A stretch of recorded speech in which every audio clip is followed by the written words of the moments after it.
Good morning. It is Friday, May the 17th, and this is The Drill.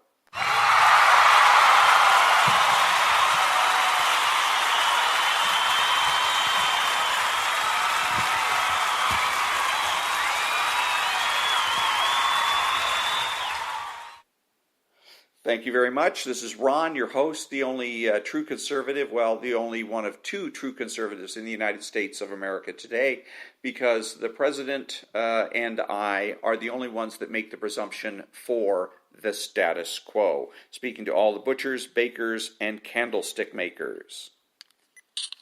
Today we memorialize Thomas Joseph Gibbons, Chief Warrant Officer 3 from the U.S. Army, who died in the Persian Gulf. He was born December 23rd, 1971, and died January 30th, 2003. And he apparently died in Afghanistan. And that's all the information we have. But that's our memorial for today from Op Hawkeye, Thomas Joseph Gibbons, Chief Warrant Officer 3. And again, that's from Op Hawkeye on Instagram, OP_Hawkeye. My name is Ronald T. Hardgrove, and I'm writing an ebook to introduce and explain the thinking behind my podcast called The Drill.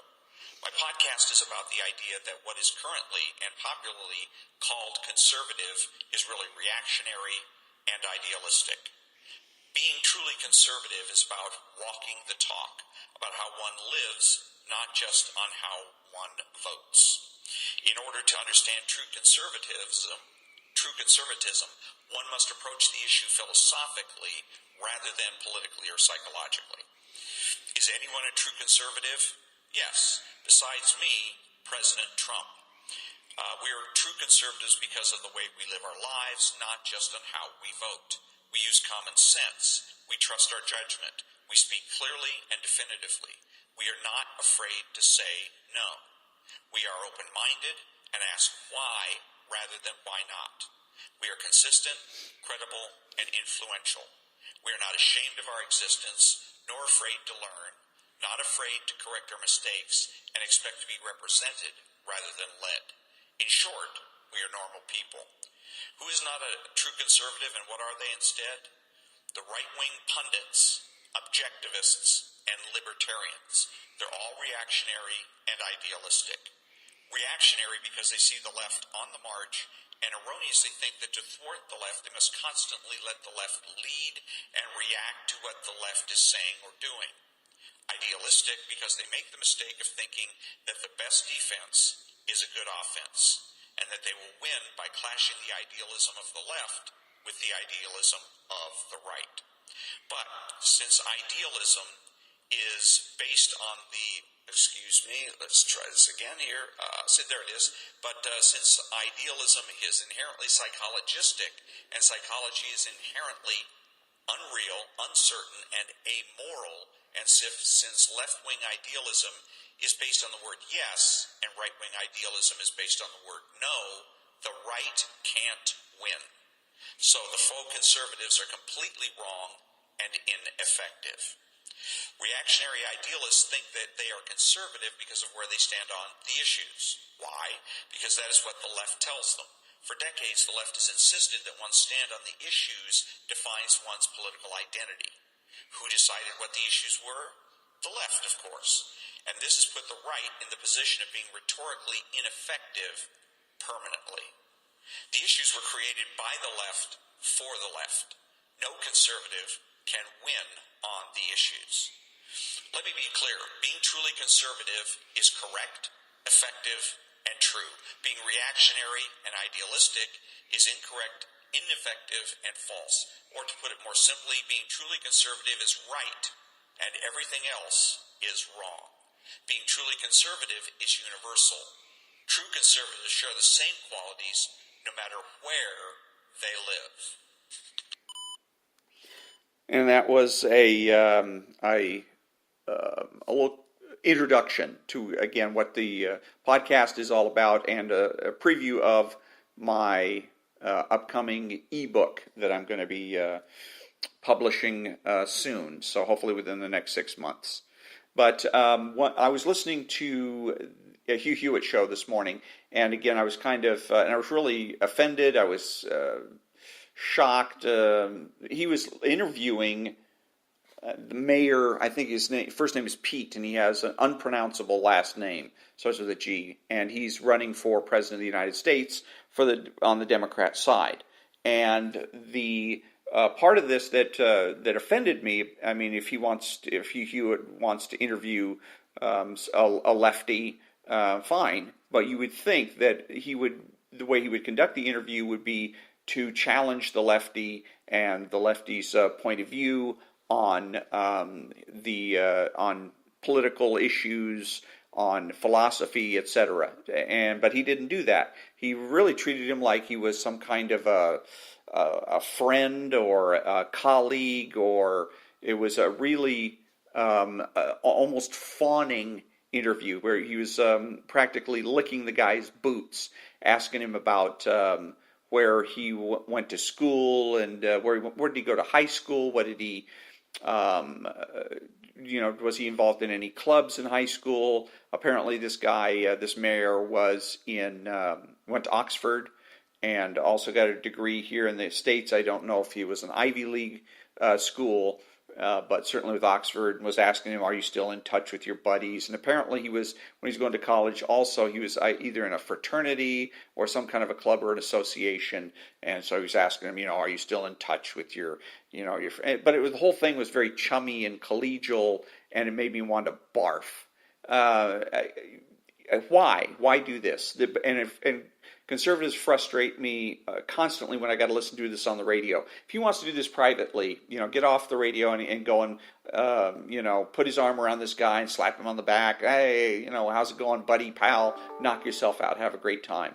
I don't want to listen to it on the radio. It's bad radio, and it's certainly not conservative. There's nothing conservative about it, because you cannot be friends with anybody who is diametrically opposed to everything you stand for. Okay, you just can't. Ayn Rand identified that first, and she's absolutely correct when she says so. You can pretend to be friends, but you're not going to really be friends. And again, I don't want to listen to this on the radio. It's phony. And Sean Hannity does the same thing. He'll have people from the left on his show, and he'll have some kind of faux debate, some kind of a showy, supposed to be some kind of argument or debate where he's pitting the right against the left. And he always treats the lefties as though they're buddies and friends. Hey, pal, when are you coming over for dinner? And you'll tell the audience, practically bragging to the audience, oh yeah, we're friends. I know his family. I go over to his house for dinner. He comes over to my house for dinner. Why? Why do you do that? What you're really doing is you're conceding the point, and the point here is moral equivalency. If the left is bound and determined to destroy everything that we stand for, isn't that wrong? Isn't that immoral?